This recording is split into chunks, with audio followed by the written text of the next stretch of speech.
Kementerian Kesehatan Republik Indonesia melaksanakan sejumlah intervensi dalam penanganan stunting di Indonesia. Hingga tahun depan, Kemenkes tengah berproses untuk penyediaan USG digital untuk seluruh puskesmas di Indonesia, pemenuhan alat ukur hemoglobin untuk sekolah SMP, SMA, serta madrasah aliyah dan sanawiyah, mengaktifkan kembali usaha kesehatan sekolah, penyediaan tablet tambah darah.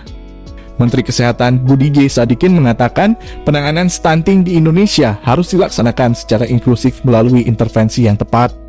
Apalagi mengingat Indonesia akan mengalami bonus demografi pada tahun 2030, di mana kualitas SDM akan sangat menentukan produktivitas dan tingkat ekonomi.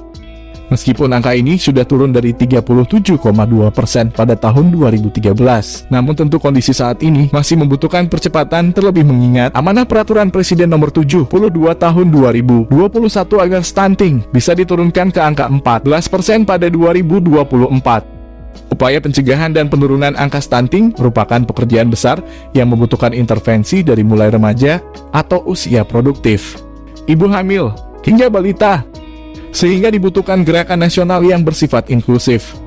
Intervensi pertama melalui aksi bergizi. Intervensi ini dimulai sejak anak perempuan di usia sekolah SMP dan SMA melalui program pengukuran HB dan pemberian tablet tambah darah, bertujuan untuk mencegah kekurangan zat besi. Terdapat 3 paket intervensi antara lain pemberian tablet tambah darah mingguan bagi remaja putri, aktivitas fisik, dan mengonsumsi makanan gizi seimbang. Intervensi ini dilakukan untuk memastikan remaja putri sebelum hamil tidak kekurangan zat besi dan gizi. Intervensi kedua dilakukan melalui pemeriksaan kehamilan kepada ibu hamil. Melalui program ini dilakukan pengukuran pemantauan perkembangan janin melalui USG, pemberian tablet tambah darah, serta pemberian makanan tambahan pada ibu hamil.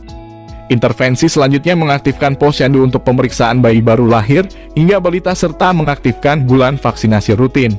Untuk melaksanakan intervensi tersebut, hingga tahun depan Kemenkes tengah berproses untuk penyediaan USG digital untuk seluruh puskesmas di Indonesia, pemenuhan alat ukur hemoglobin untuk sekolah SMP, SMA, serta madrasah aliyah dan sanawiyah, mengaktifkan kembali usaha kesehatan sekolah, penyediaan tablet tambah darah. Pada momentum yang sama, Menkes berterima kasih atas prakarsa berbagai pihak dalam membantu menurunkan stunting di Indonesia, termasuk telemonitoring yang digagas oleh jajaran Universitas Indonesia.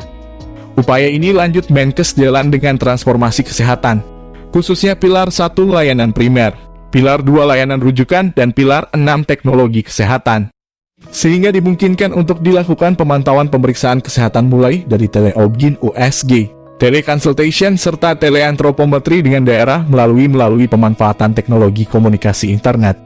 Melalui hasil pemeriksaan pasien yang ada dapat langsung terbaca oleh sistem informasi teknologi di RSUI dan fasilitas kesehatan lainnya, sehingga dapat segera dilakukan tindakan bagi penanganan pasien meskipun pasien berada di wilayah lain. Program ini juga mengedepankan peran tokoh wanita, dokter, bidan desa, kader, dan tenaga kesehatan untuk mendukung implementasi penurunan stunting. Direktur Utama RS Universitas Indonesia Dr. Astuti Giantini mengatakan layanan telemonitoring akan dilakukan di daerah Baduy Dalam,